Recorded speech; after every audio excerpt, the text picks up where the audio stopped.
La séance est ouverte. L'ordre du jour appelle les questions au gouvernement. La parole est à monsieur Jean-François Copé.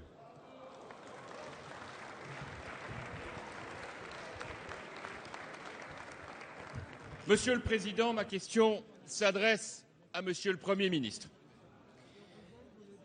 Monsieur le Premier ministre, les masques sont en train de tomber. Vous avez refusé d'ouvrir un grand débat national sur votre projet de loi qui bouleverse le cadre juridique du mariage, de l'adoption et de la filiation. Vous avez méprisé tous ceux qui vous invitaient à la sagesse, les 800 000 Français qui ont manifesté, les plus hautes autorités civiles, morales et religieuses auditionnées dans des conditions lamentables. Vous privez le peuple français d'un référendum sur cette question fondamentale. Et maintenant, vous allez jusqu'à l'excès de pouvoir en court-circuitant la représentation nationale. Je m'explique. Notre excellent collègue Daniel Fasquelle a levé le lièvre en révélant une circulaire d'application immédiate prise vendredi dernier en catimini par votre garde des Sceaux. S'il vous plaît, allez. Cette circulaire a des conséquences indirectes majeures sur le droit de la famille et même sur le droit de la nationalité sans passer par la loi. En plein débat sur votre projet de loi, c'est une provocation inacceptable. Elle a pour conséquence de reconnaître en droit français la validité de la gestation pour autrui réalisée à l'étranger. Ce faisant, s'il vous plaît, vous encouragez directement le recours à des méthodes illégales dans notre pays, des méthodes qui portent atteinte à la dignité humaine. De quoi s'agit-il?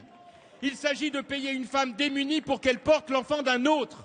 L'enfant devient un objet qui s'achète, privé du droit de connaître sa mère. Et la femme, elle est exploitée dans une forme d'esclavage moderne, comme le dénonce si justement Sylvia Nagasinski. Quelle société voulez-vous pour les générations à venir, Monsieur le Premier ministre? Madame Taubira nous parlait hier avec grandiloquence de mariage pour tous, comme d'une marche vers la civilisation. Alors, Monsieur le Premier ministre, je vous demande de retirer immédiatement cette circulaire. Vous refusez le référendum, vous refusez le Parlement, c'est un coup de force. La parole est à Madame Christiane Taubira, garde des Sceaux, ministre de la Justice. Monsieur le Président, Mesdames et Messieurs les députés, merci. Allez, écoutez. Mesdames et Messieurs les députés, on s'assoit. Monsieur le député, Monsieur le ministre Jean-François Copé. S'il vous plaît, écoutez la réponse. Je rappelle que... Merci. Écoutez la réponse avant de prononcer une telle demande. Monsieur le député, Monsieur le ministre Jean-François Copé, je rappelle que parmi les principes d'ordre public du droit français se trouve le principe d'indisponibilité du corps humain. Il est inscrit à l'article 16 du Code civil.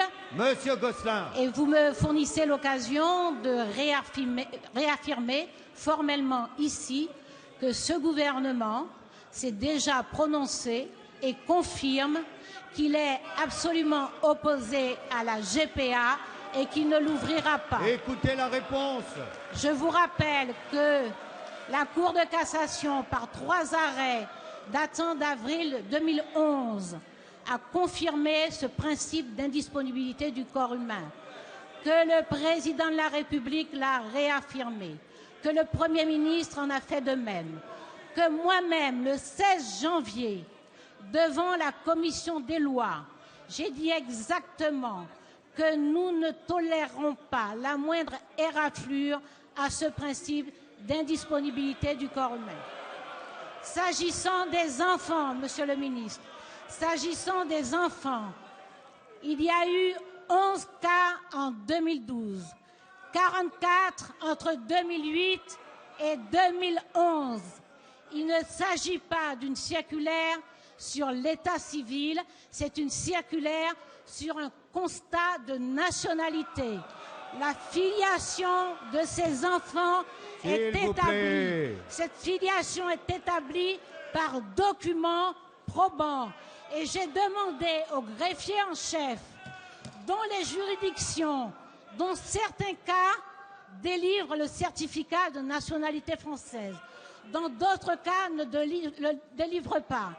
Étant donné que ce certificat de nationalité française est dû du fait de cet état civil probant, de veiller à ce que sur l'ensemble du territoire, conformément à votre souci de l'intérêt supérieur des enfants, dans une République qui veille à l'égalité, de veiller à ce que la justice traite les enfants de la même façon et leur délivre ce certificat. Merci Madame la garde des Sceaux.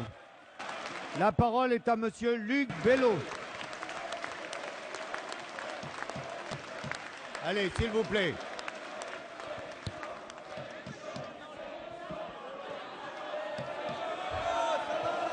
Allez, s'il vous plaît, messieurs, dames, mes chers collègues, soyez conscients de l'image que nous donnons, s'il vous plaît. Vous avez eu la réponse. Monsieur Bello.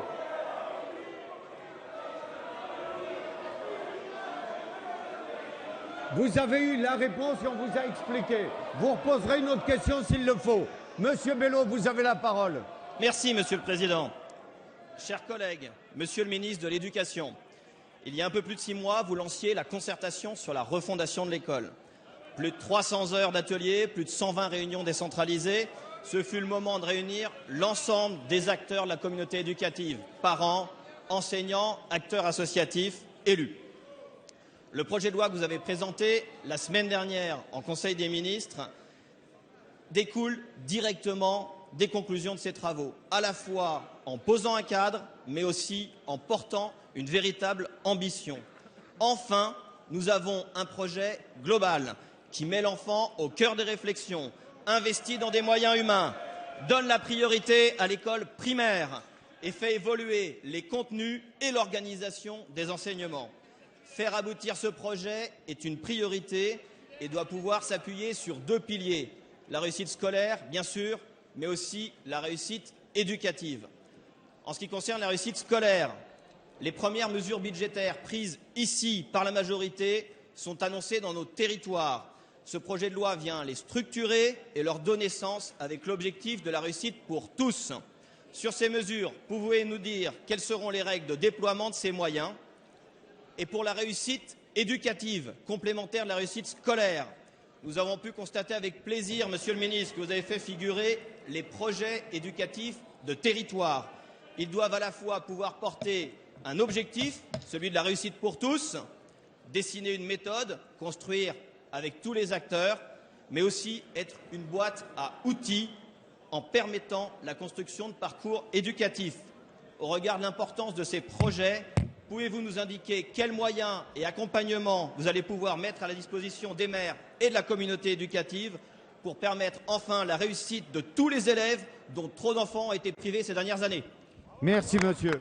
La parole est à monsieur Vincent Peillon, ministre de l'Éducation nationale. Merci, Monsieur le Président. Monsieur le député Bello, depuis la loi Jospin de 1989 et la loi Fillon de 2005, notre pays n'a pas assez débattu d'école et n'a pas fixé ses grandes orientations. Les résultats qui sont les nôtres ne sont pas bons, à la fois parce que nous avons un plafond de verre, nous n'arrivons pas à avoir plus d'élèves atteignant le baccalauréat ou commençant des études supérieures, parce que les inégalités augmentent et parce que les performances scolaires de nos élèves sont de moins en moins bonnes, à la fois dans les évaluations nationales qu'internationales. C'est beaucoup de gâchis pour des individus, des enfants, des élèves. C'est en même temps mauvais pour notre nation en termes de compétitivité économique, de cohésion sociale, d'esprit civique. C'est pour cela que le président de la République et le Premier ministre ont décidé de faire de l'école la priorité. J'espère que nous serons capables d'avoir un grand débat parlementaire autour de ces priorités, que sont d'abord le primaire et les apprentissages fondamentaux pour tous les enfants de France, que sont la possibilité de remettre en place à la fois une formation initiale et continue des enseignants, des rythmes plus adaptés aux apprentissages pour les élèves, la possibilité d'entrer dans la modernité avec à la fois l'apprentissage d'une langue étrangère mais aussi un service public du numérique, la possibilité enfin, car nous avons trop d'orientations subies, de faire qu'il y ait dans ce pays un service public territorialisé de l'orientation efficace et un meilleur ajustement entre les études et les métiers. Nous avons besoin autour de l'école de la mobilisation de toute la nation. Lorsqu'on a des convictions, on n'est pas obligé de vociférer. Notre grande tradition c'est celle qui doit permettre de se rassembler autour de cette école dans l'intérêt des élèves qui est aussi l'intérêt de la France. Nous sommes prêts à ce grand débat parlementaire et j'espère que le Parlement nous accompagnera tout au long de ces mois pour améliorer encore ce projet de refondation. Merci, Monsieur le ministre. La parole est à Monsieur Jean-Christophe Fromentin. Merci, Monsieur le Président. Monsieur le Président, Monsieur le Premier ministre, je crois qu'il est utile, et en tous les cas, le groupe UDI souhaite revenir sur cette circulaire Taubira qu'on vient d'évoquer au début de notre séance. Et je crois que vous avez là l'opportunité de nous aider à clarifier cette position. D'abord, ce qui nous a surpris et choqué dans cette circulaire, Monsieur le Premier ministre, et ce qui appelle votre clarification, c'est qu'il n'est nulle part rappelé la loi française en matière de mères porteuses, en matière de GPA, et sur ce sujet d'autant plus sensible qu'on est en ce moment en train de discuter sur le mariage et sur l'adoption et sur tout ce qui va entraîner cette loi. Le deuxième point va directement dans le cadre de ce projet de loi mariage pour tous, sur lequel on a passé, plutôt sereinement, je dois le dire, plusieurs heures de discussion hier. L'idée sous-jacente, ce qui sous-tend nos débats, est véritablement la question de l'adoption, la question de la PMA et la question de la GPA, qui a été largement évoquée dans nos débats hier. On a besoin, Monsieur le Premier ministre, d'une clarification de votre part sur ce point-là. Soit la position du gouvernement est pour les mères porteuses, pour la gestation pour autrui, et il faut le préciser. On a besoin de le savoir, et on a besoin de savoir si finalement cette circulaire n'est pas un signe avant-coureur, une première étape. Soit vous êtes contre, et à ce moment-là, il faut aussi, Monsieur le Premier ministre, être beaucoup plus clair. Ne pas laisser partir une circulaire comme celle qu'on a vue, qui est un signal extrêmement clair vis-à-vis des familles, vis-à-vis de ceux qui aspirent à ce type de méthode, qui est d'une manière ou d'une autre de les inciter à aller à l'étranger et à utiliser la gestation pour autrui. Nous avons besoin, Monsieur le Premier ministre, de cette double clarification. Nous vous demandons expressément de la faire personnellement, solennellement, dans cet hémicycle cet après-midi. La parole est à Madame Christiane Taubira, garde des Sceaux, ministre de la Justice. Mes chers collègues, c'est le gouvernement qui décide du ministre chargé de la réponse. Monsieur le Président, Mesdames et Messieurs les députés, Monsieur le député Fromentin, Monsieur le député, j'avoue qu'il me faudra faire quelques efforts pour m'habituer à la nécessité de répéter constamment exactement les mêmes réponses aux mêmes questions, mais enfin cela permet de démontrer la constance du gouvernement et sa rectitude dans ses positions. Je rappelle simplement, Monsieur le député, que la circulaire s'adresse au greffier en chef et qu'elle concerne un acte administratif, qu'il ne s'agit pas d'un acte judiciaire, que cet acte administratif est fondé sur des documents établis et que ces documents sont établis sur la base du droit. Donc je suis assez étonnée que des législateurs et parfois d'anciens ministres, familiers de la hiérarchie des normes, habitués à nos dispositifs juridiques, judiciaires, y compris de contestation, essaient, mais probablement n'essaient pas, délibérément, organisent l'amalgame, la confusion, le désarroi. Ça ne marchera pas souvent, ça ne marchera pas longtemps.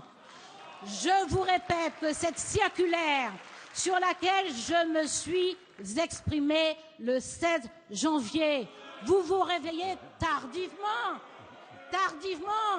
Pour ceux qui étaient présents d'ailleurs, je me souviens, mais absolument vous y étiez et vous avez entendu très clairement le sujet à partir de l'amendement qui a été rejeté par le gouvernement. Et ceux qui n'y étaient pas, la splendeur de votre maison, c'est de retenir tous les propos qui ont été prononcés. Donc le gouvernement reste opposé à la GPA. Nous vous le répéterons aussi souvent que nécessaire. Merci. Et cette circulaire concerne 11 enfants pour l'année 2012. Merci Madame la garde des Sceaux. La parole est maintenant à Madame Barbara Pompili. Merci Monsieur le Président.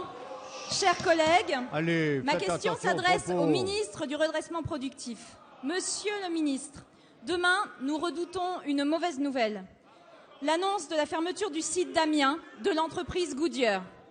1250 personnes vont se retrouver au chômage. Un repreneur, le groupe Titan, s'était déclaré intéressé par la production de pneus agricoles sur le site. Si cette piste préservait l'emploi d'un tiers des salariés, la situation des autres, majoritaires et non concernés par un potentiel repreneur, était au cœur des combats que les syndicalistes ont menés pendant 5 ans. Mais les discussions ont achoppé. Les 1250 salariés ne doivent pas être abandonnés. La mauvaise gestion de quelques-uns et le manque d'anticipation ne doivent pas peser sur ces salariés qui ne sont pas une variable d'ajustement. Monsieur le ministre, vous êtes sensible à ce qui se passe à Amiens. Vous êtes venu sur le site de Goodyear à 2 reprises. Comment le gouvernement va-t-il s'engager pour défendre les salariés et favoriser une reprise de l'activité sur le site d'Amiens? Le bassin d'Amiens et la région Picardie ont déjà beaucoup souffert de la restructuration de l'industrie automobile. PSA, Renault, la crise de l'automobile et celle de la Société du pétrole rappellent l'urgence de la transition énergétique, créatrice d'emplois locaux non délocalisables. Il est grand temps de reconvertir les bassins industriels. Alors que les fonds de modernisation fleurissent, aucun n'est consacré à la reconversion des sites industriels. Pourtant, cette reconversion exige des financements importants pour accompagner l'effort de formation, de recherche et d'investissement et ne pas perdre les savoir-faire des salariés. Monsieur le ministre, quelles mesures structurantes envisagez-vous de prendre pour financer la reconversion d'une partie de la filière automobile? Merci madame. La parole est maintenant à monsieur le ministre du Redressement productif, Arnaud Montebourg. Madame la députée Barbara Pompili, je sais que la question de Amiens Nord et du site de Goodyear est un dossier difficile et qui préoccupe, vous le savez, le gouvernement pour une raison assez simple, c'est que c'est un dossier au long cours. Goodyear a annoncé dès 2009 son intention de se désengager de l'activité de fabrication de pneumatiques pour le tourisme, c'est-à-dire les véhicules de tourisme, et de céder la production de pneumatiques pour l'activité agricole à un repreneur nommé Titan. Le repreneur Titan a repris l'intégralité dans le monde des activités agraires Goodyear, à l'exception du site d'Amiens qui reste en discussion, ou restait plutôt en discussion jusqu'au mois de juin. Je veux indiquer que les salariés, à travers leurs organisations syndicales, ont obtenu la suspension par 2 fois du plan social, en 2009, en 2011. Des points de vue qui étaient étrangers et éloignés se sont rapprochés. Et je crois que Madame la députée Pascale Boitard, qui suit ce dossier, est parfaitement informée de ces difficultés, car ces points de vue se sont rapprochés au point que nous étions presque arrivés à un accord au mois de juin entre Goodyear, Titan et le personnel, mais un certain nombre d'engagements n'ont pas pu être pris, notamment sur la garantie apportée au maintien de la production pendant un certain délai. Le gouvernement a reçu hier les dirigeants de Goodyear, et notamment à mon ministère. Nous leur avons dit que nous souhaitions que Goodyear remette son poids dans la balance pour trouver une solution qui permette aussi d'Amiens Nord d'échapper à l'application d'un plan social. Nous préférons le plan de départ volontaire et la reprise par Titan, et nous avons repris contact avec Titan de manière à noter que les points de vue peuvent encore évoluer. J'adresse un message à tout le monde et qu'il est possible d'éviter le pire demain. Merci. La parole est à madame Carole Delga. Monsieur le Président, mes chers collègues, ma question s'adresse à Monsieur le ministre de l'Économie et des Finances. La Banque de France a présenté à l'automne dernier un projet de modernisation de son réseau. Ce projet, dont le but principal semble être la réduction des effectifs dans les territoires, suscite de vives inquiétudes quant à l'implantation locale de la Banque de France. Et pour cause, il est prévu la fermeture du bureau d'accueil et d'information dans 26 villes, ainsi que la transformation d'une 50aine de succursales départementales, soit la moitié d'entre elles, en simples bureaux de réception. Ces mesures auraient pour conséquence l'inévitable éloignement de l'offre des services publics. La qualité des prestations de la Banque de France tient en grande partie à une connaissance fine de nos territoires, tant sur les analyses économiques des entreprises que pour le traitement du surendettement dont le nombre de dossiers ne cesse d'augmenter. Or, un traitement efficace de ces situations implique que des réponses personnalisées que seuls les services de la Banque de France au plus près des citoyens peuvent apporter. La suppression de plus de 2500 emplois entre 2013 et 2020, ainsi que la centralisation des établissements de la Banque de France qui se profilent, vont à l'inverse de cette logique de proximité. Les conclusions du rapport d'expertise du cabinet Secafi, présenté hier devant le comité central d'entreprise extraordinaire, viennent confirmer ces craintes. Les experts soulignent l'absence de chiffrage économique global du projet et le manque de précision de l'évaluation de l'impact social au mépris de l'approche territoriale.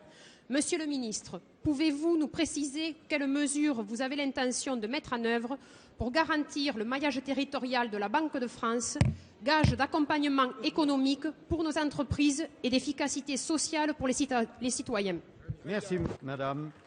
La parole est à Benoît Hamon, ministre délégué chargé de l'économie sociale et solidaire et de la consommation. Monsieur le Président, Madame la députée, je veux commencer d'abord par excuser mon collègue Pierre Moscovici qui est retenu au Palais de l'Élysée. Les priorités du gouvernement consistent à vouloir aujourd'hui, comme vous le savez, moderniser l'action publique tout en la combinant avec la nécessité d'adapter l'action publique aux besoins et de maintenir une haute qualité de service public. C'est notamment le cas de la Banque de France, qui est une autorité indépendante, mais à qui l'État a notamment délégué la gestion de dossiers de surendettement, dont vous avez rappelé qu'ils étaient nombreux, autour de 200 000 cette année, dossiers de surendettement qui pourront croître dès lors que demain, sur la volonté du Président de la République et du Premier ministre, nous mettrons en œuvre le registre national du crédit. Ces défis ont poussé la Banque de France à engager une réflexion sur son organisation. Ainsi, le gouverneur Noyer a présenté lors du comité central d'entreprise du 21 septembre dernier un plan de réorganisation qui fait aujourd'hui l'objet d'une consultation. En tant qu'État actionnaire, l'État est particulièrement attentif aux principes suivants. Tout d'abord, le maintien d'une couverture géographique robuste, notamment par la présence d'au moins une succursale de la banque dans chaque département. Le gouvernement est attentif à ce que cette règle prenne en compte, comme vous l'avez demandé, la réalité du terrain afin que l'accueil des surendettés soit possible au plus près du terrain, dans les succursales et les bureaux d'accueil. Et c'est pourquoi il est important que plusieurs implantations puissent continuer à exister là où les conditions géographiques ou économiques le justifient. Deuxièmement, une nouvelle organisation de la gestion des activités qui ne nécessitent pas de contact avec le public, ce que l'on appelle le back-office. Ces activités seront réparties entre les chefs-lieux de région et les succursales départementales ayant un volume d'activité suffisant. Nous ferons en sorte que cette réorganisation soit progressive d'ici l'horizon 2016. Je veux vous assurer qu'à la suite notamment du mouvement national d'hier, l'État sera attentif à la qualité du dialogue social avec les salariés et les élus locaux et la Banque de France. Merci, Monsieur le Ministre. La parole est maintenant à Monsieur François Demazière. Monsieur le Président, ma question s'adresse à Madame la garde des Sceaux. Mais tout d'abord, je voudrais vous dire, Monsieur le Premier ministre, que nous sommes choqués. Vous avez été interpellé par le président du groupe UMP hier, vous êtes défilé. Vous avez été interpellé aujourd'hui par le président du premier groupe d'opposition de France où vous défilez. Il y a un minimum de respect républicain à avoir entre nous. Madame la garde des Sceaux, hier, vous avez invoqué à plusieurs reprises l'égalité et la fraternité comme fondement de votre projet de réforme du mariage. Mais dans la pratique, ce que constatent les Français, c'est la politique de 2 poids, 2 mesures. 220 députés et sénateurs demandent à être reçus par le président de la République.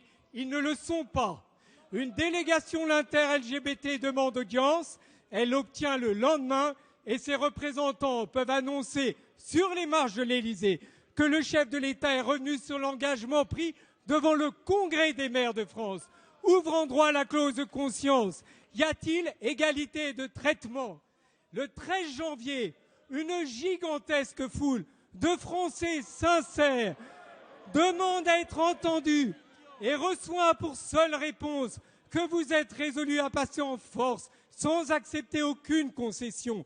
Ces Français se sentent profondément humiliés quand votre majorité fait tout pour les passer pour des homophobes, pour éviter un débat public. Madame la ministre, où est votre souci de la fraternité? Ces Français, tous les Français, ont droit à des réponses claires. Nous voulons que vous répondiez à 2 questions. Le gouvernement va-t-il soutenir l'ouverture de la PMA aux couples homosexuels, oui ou non? Allez-vous retirer la circulaire qui introduit la légalisation en France de la gestation pour autrui, oui ou non? La parole est à Madame Christiane Taubira, garde des Sceaux, ministre de la Justice. Monsieur le Président, Mesdames, Messieurs les députés, Monsieur le député de Mazières, le Premier ministre s'est très clairement exprimé il y a quelques semaines à propos de la PMA. J'ai constaté que vous n'entendez pas, que vous ne lisez pas, et que par conséquent, peut-être que l'exploit est au-dessus de mes forces.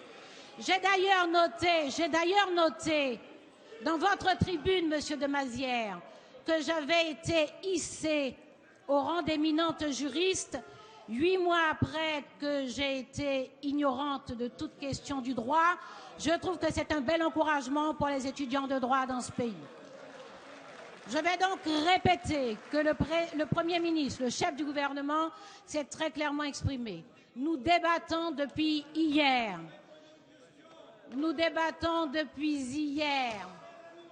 De la loi qui ouvre le mariage et l'adoption aux couples de même sexe. Nous débattons donc du Code civil et nous allons poursuivre ces travaux, vous le savez, pendant 2 semaines et 2 week-ends. Mais j'ai compris qu'il faut répéter sans cesse, donc je m'y contrains. Nous travaillons sur ce texte. Sur la fraternité, monsieur le député. Mais le gouvernement donne la preuve au quotidien. Alors, je vous invite simplement à participer aux travaux au cours desquels le gouvernement s'exprima très longuement. Ce texte de loi est passé en commission des lois. Il fait son parcours au Parlement. Le texte qui en sortira sera un texte parlementaire. Et par conséquent, c'est bien la voix du Parlement qui en sera sortie. Quant aux maires, les maires de ce pays sont républicains. Ils appliqueront le droit. Merci. La parole est maintenant à Monsieur Gwendal Williams. C'est monsieur. Monsieur le Président, ma question s'adresse au ministre des Transports, de la Mer et de la Pêche.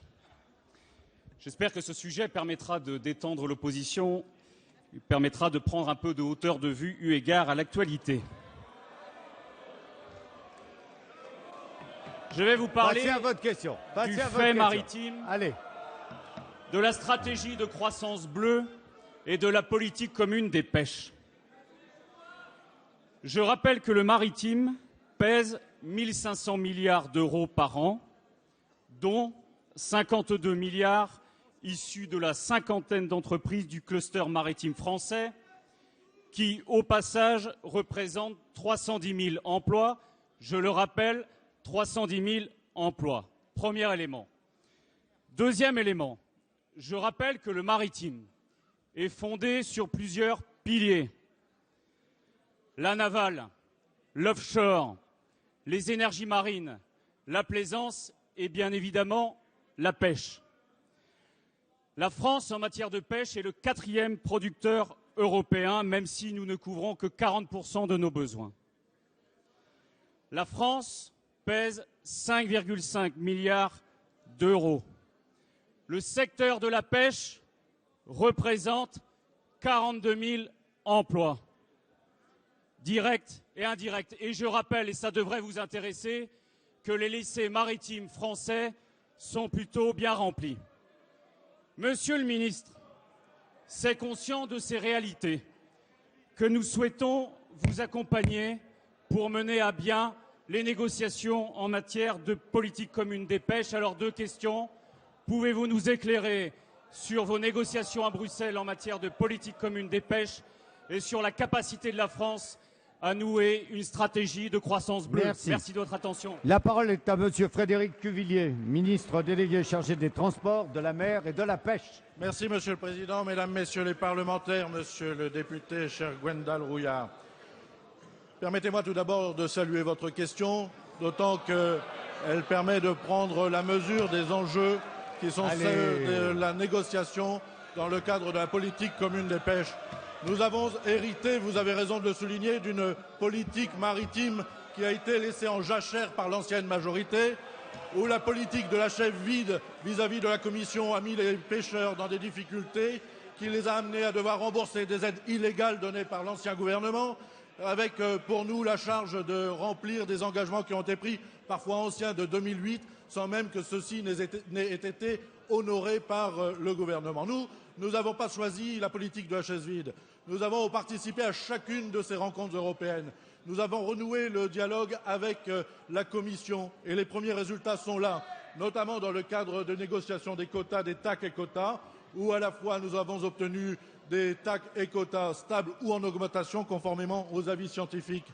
Par ailleurs, sur proposition de la France, qu'il s'agisse des avancées en aide de renouvellement ou en tout cas de modernisation de la flotte, d'installation de jeunes, d'abandon des quotas individuels transférables, qui est une véritable marchandisation de la mer, mais également des avancées, cher Victorin Lurel, pour les Outre-mer, nous en avons parlé beaucoup, et également dans le cadre du rendement maximum durable.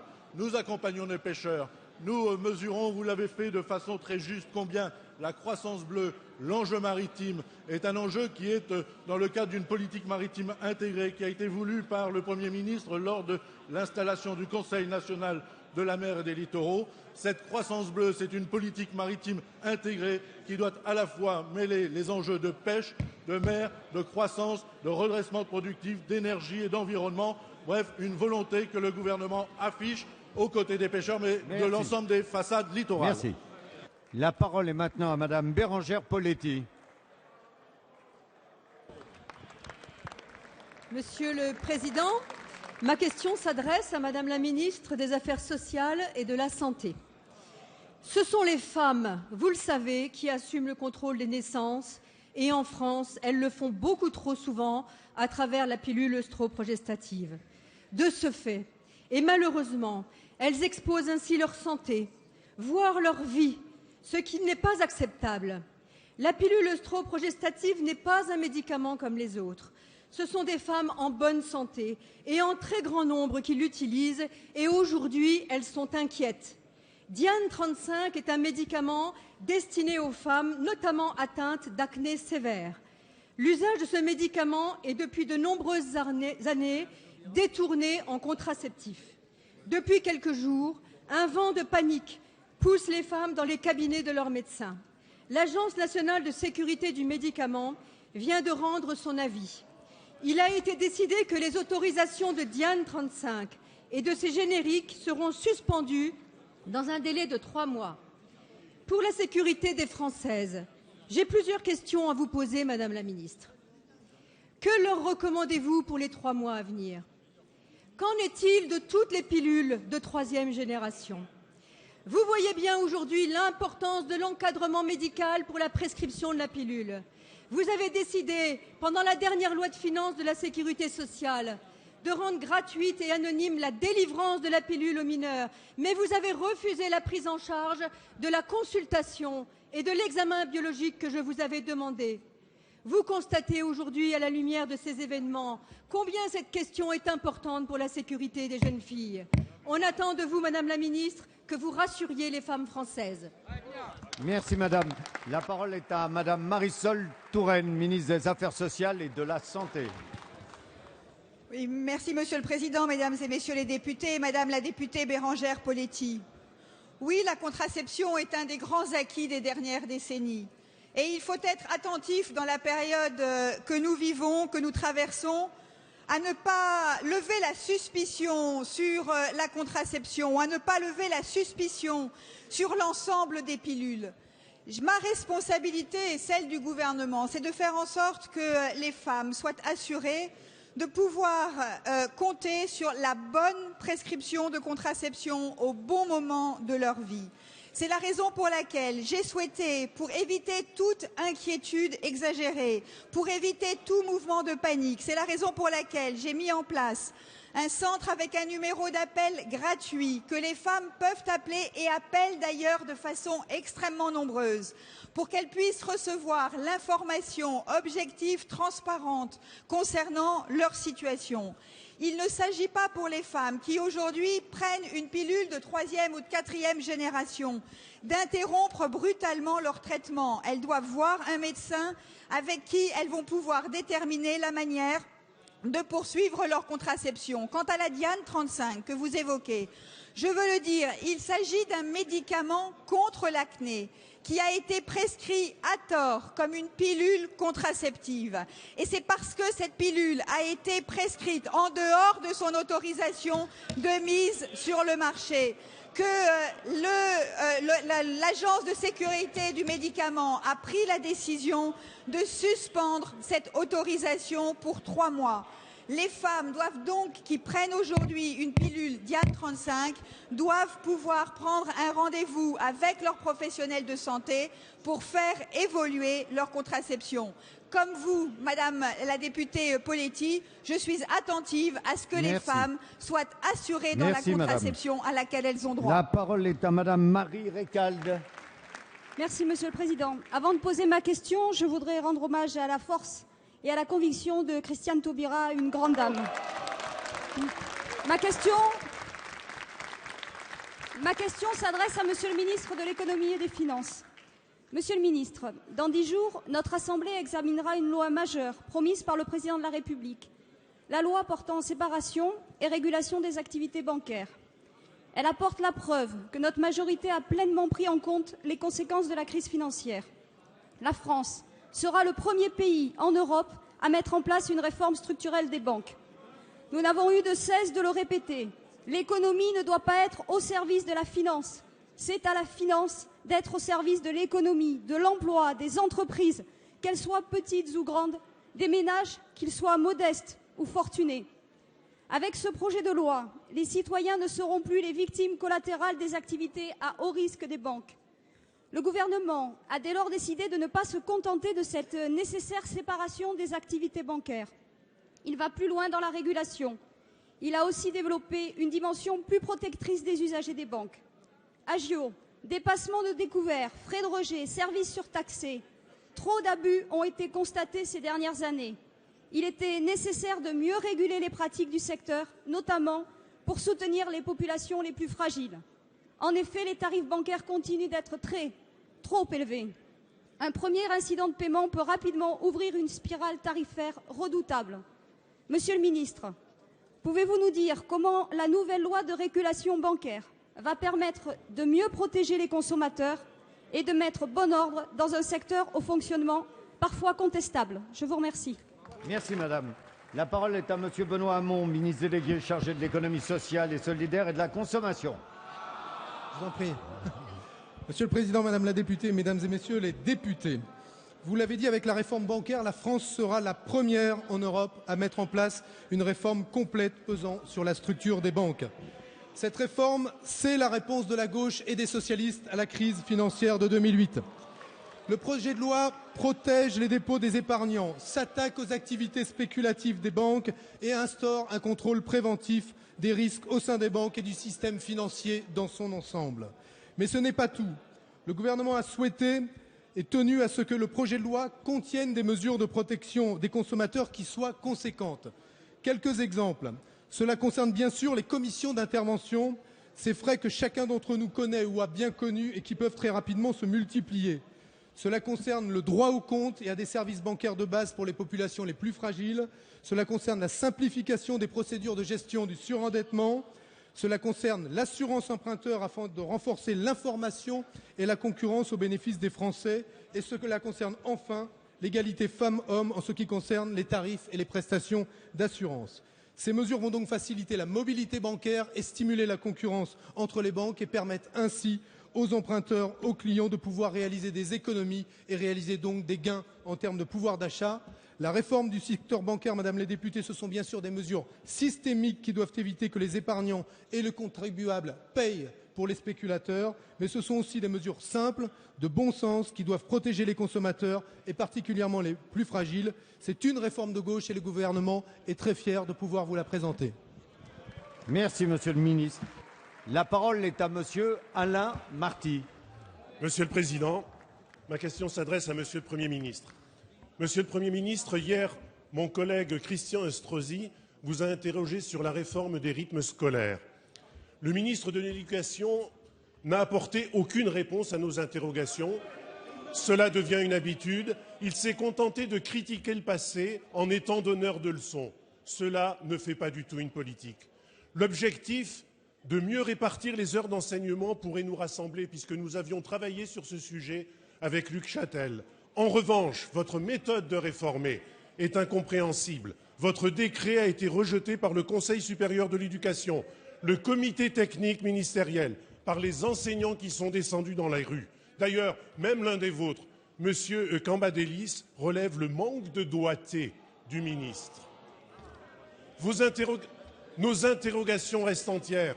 Elles sont partagées par les enseignants, les parents d'élèves et par les élus en charge de ce dossier. Sérieusement, comment organiser la prise en charge des enfants à 15h30 ? Pour quel projet éducatif ? Quelle organisation ? Avec quels moyens financiers ? Les communes élaborent leur budget. Elles sont dans un système contraint. Les moyens financiers nous manquent. Ce n'est pas l'aumône que nous vous proposez pour une année qui réglera de façon pérenne ces choix. Aussi, excusez-moi, malgré les avis négatifs et unanimes, malgré l'engagement du Premier ministre la semaine dernière à poursuivre la concertation, eh bien, vous avez décidé de passer en force en publiant ce décret. Il est temps d'écouter et d'entendre. Allez-vous revenir sur ce décret et engager véritablement une concertation avec les enseignants, les parents d'élèves et les élus dans l'intérêt des enfants? Merci, Monsieur Marty. La parole est à Monsieur Vincent Peillon, ministre de l'Éducation nationale.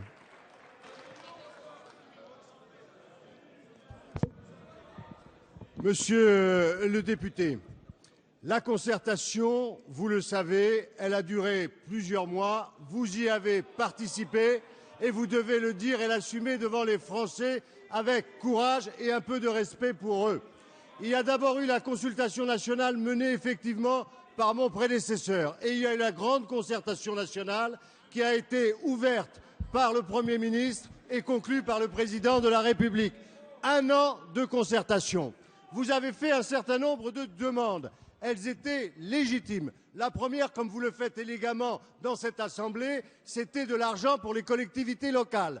Un fonds a donc été accordé de 250 millions d'euros qui prend en plus en compte la différence entre les communes riches et les communes pauvres. Une deuxième demande était faite, c'est la possibilité d'avoir un assouplissement sur les taux d'encadrement. C'est en passant de taux d'encadrement de 10 à 14 pour les moins de 6 ans et de 14 à 18 pour les plus de 6 ans. Ça a été accordé. Les enseignants ont demandé à ce que des modifications puissent être apportées sur l'organisation de leurs services. Il y a eu une négociation saluée par les enseignants sur les 108 heures complémentaires et la commission des normes du ministère de l'Intérieur, où les élus locaux sont représentés, a la semaine dernière approuvé par 8 voix contre 2 notre principe d'organisation. Si c'est vraiment l'intérêt des enfants qui vous motive, si c'est vraiment la nécessité de revenir sur cette exception française délétère, alors maintenant nous arrivons à la concertation sur le terrain. Elle va durer plusieurs mois, elle doit être conduite avec l'implication de tous, elle suppose d'abord de dire la vérité. Faites un effort pour la connaître, faites un effort pour la transmettre. C'est aussi votre mission de législateur, pas seulement de représenter des intérêts particuliers, mais de penser à la loi, c'est-à-dire à l'intérêt général. Merci. La parole est maintenant à Monsieur Bruno Nestor Azero. Monsieur le Président, ma question s'adresse à Monsieur Victorin Lurel, ministre des Outre-mer. Monsieur le ministre, suite à l'engagement de campagne du Président de la République pour le maintien de la défiscalisation outre-mer qui finance des activités productives et le logement social, un consensus avait été trouvé à l'automne pour préserver un plafond global au dispositif incitatif aux investissements outre-mer en contrepartie d'un engagement du gouvernement à réformer ces dispositifs dans le cadre du projet de loi de finances pour 2014. Or, des parlementaires de l'opposition ont demandé et obtenu du Conseil constitutionnel qu'il annule ces dispositions qui auraient pourtant permis la relance de l'activité économique de nos régions déshéritées et de préserver des emplois dans des économies fragiles où le taux de chômage des jeunes dépasse souvent les 60%. La décision du Conseil constitutionnel compromet donc les investissements prévus en 2013 et non engagés et non encore agréés. J'entends bien que le gouvernement a indiqué qu'il y aurait compensation globale. Certes, mais dans les faits, cela veut dire aujourd'hui que les contribuables vont d'abord imputer sur le plafond les réductions qui correspondent à un service ou à un patrimoine, et seulement ensuite à des réductions outre-mer. Le plafond effectivement disponible pour les investissements 2013 ne sera pas de 18, mais de 8 ou 10 000 euros au mieux. Cela conduit à diviser par 2, voire par 4, l'attractivité des dispositifs. Déjà, de nombreuses opérations de logement social et d'investissement productif s'annulent dans cette perspective. La moitié des dossiers et les 2 tiers des montants vont être supprimés outre-mer. Or, celui-ci est déjà au bord de la révolte, faute de développement. Dans ces conditions, que comptez-vous faire donc, Monsieur le ministre? Merci, monsieur. La parole est à monsieur Victorin Lurel, ministre des Outre-mer. Monsieur le Président, Mesdames et Messieurs les députés, Monsieur le député Bruno Azero, je commence par vous rassurer. Les Outre-mer auront les moyens nécessaires à leur développement. La décision du Conseil constitutionnel ne remet pas en cause le principe du plafonnement différencié pour le dispositif incitatif aux investissements outre-mer. Autrement dit, la défiscalisation outre-mer. Mais elle entame très sérieusement l'efficacité en remettant en cause la part proportionnelle égale à 4% du revenu imposable. Le gouvernement en a pris acte. Je tiens à rassurer là aussi, les dossiers déposés avant le 31 décembre 2012 ne sont pas impactés. Et il y a un volume important déposé avant cette date. C'est vrai, pour ce qui concerne les dossiers qui seront déposés au titre de cette année, et en particulier pour les dossiers dits de plein droit, il y a là un vrai sujet. Sitôt prononcé, le Premier ministre en a pris acte et a arbitré en disant que pas un euro de moins ne manquera aux Outre-mer. Et le président de la République a confirmé cet arbitrage dans les vœux qu'il a prononcés aux Outre-mer le 3 janvier dernier.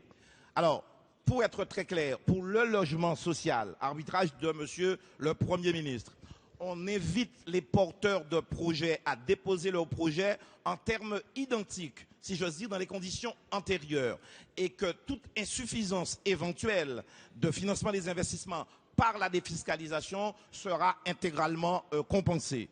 Pour le secteur des investissements productifs, l'investissement industriel, eh bien, d'ici un mois, des propositions complémentaires seront faites après expertise de l'Inspection générale des finances. Merci, monsieur le ministre. La parole est maintenant à monsieur Dominique Tian. Merci, monsieur le président. Voilà, ma question va s'adresser au Premier ministre, mais avant, au nom du groupe UMP, je voulais dire à monsieur Payon que ses réponses sont marquées du mépris envers des députés UMP, ce qui est inacceptable, et qu'il arrête de parler, quand il est à court d'idées, d'intérêt particulier. Nous représentons tous l'intérêt général. Monsieur le Premier ministre, merci.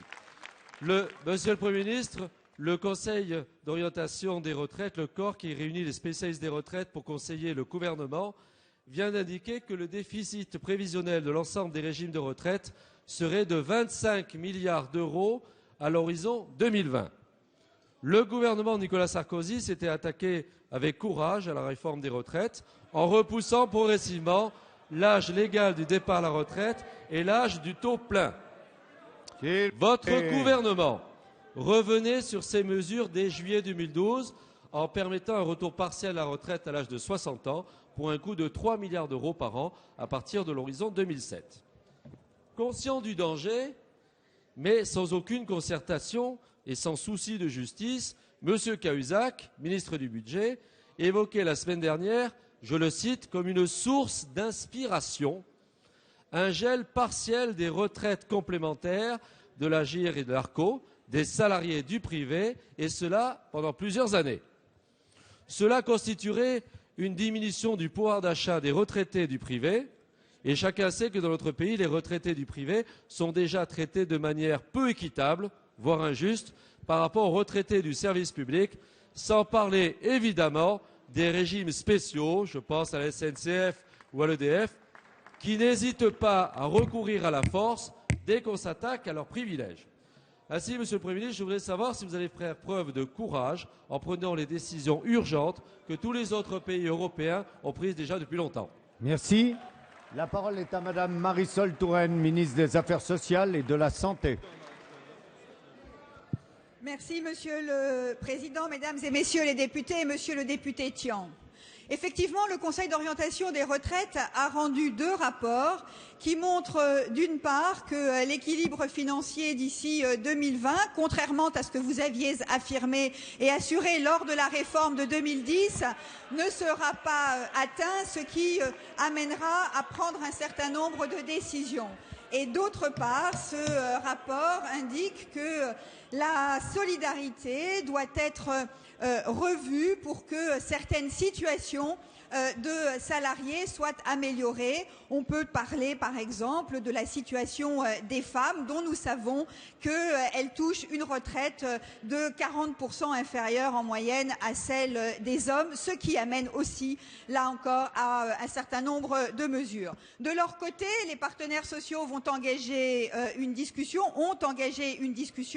qui les amènera de manière souveraine, puisque le gouvernement n'a pas à interférer avec la négociation des partenaires sociaux, à prendre les mesures utiles et nécessaires pour garantir dans la durée ces régimes complémentaires. Pour ce qui le concerne, le gouvernement va engager une concertation et je tiens à vous le dire, monsieur le député, pour nous, la retraite par répartition est un acquis qu'il faut sauvegarder. La notion de solidarité doit rester le socle de notre système de retraite.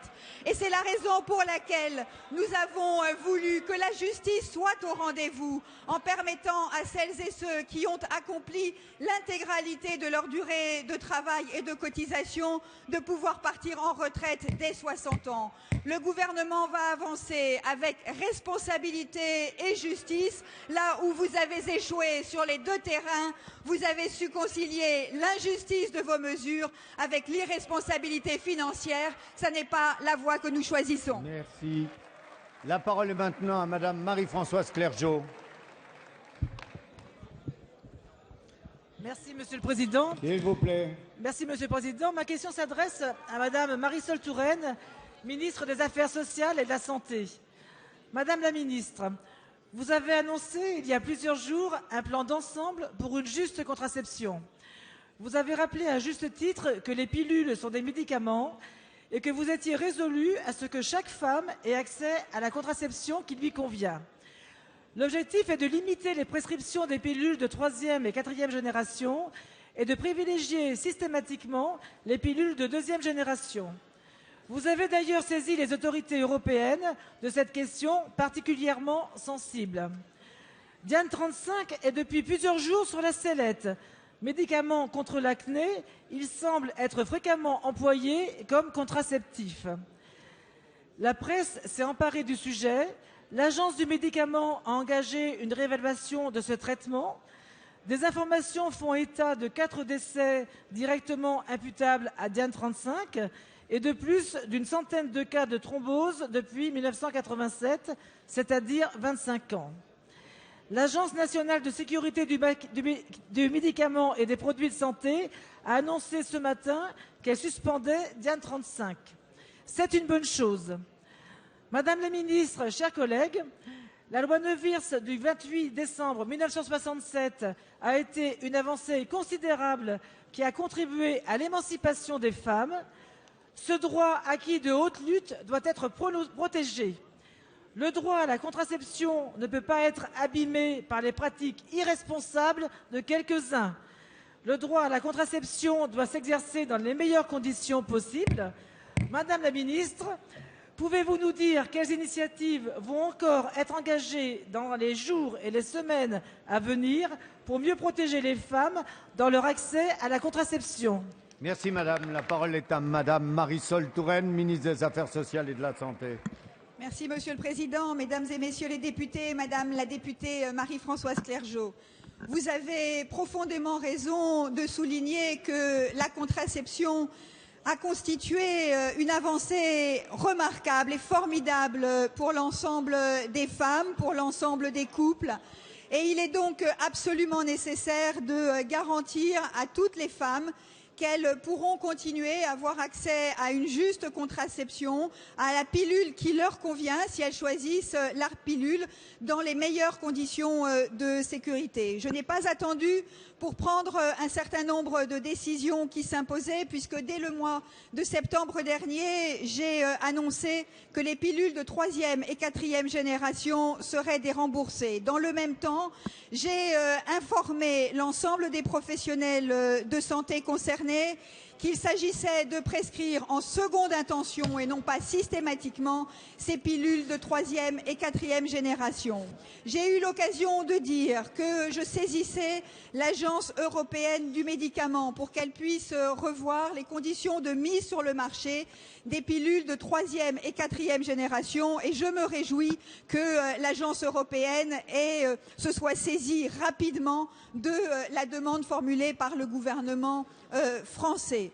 Au-delà, vous avez raison, Madame la députée, il nous faut garantir la sécurité des femmes dans la durée, et cela passe par une bonne information, par une information transparente et par un renforcement des vigilances.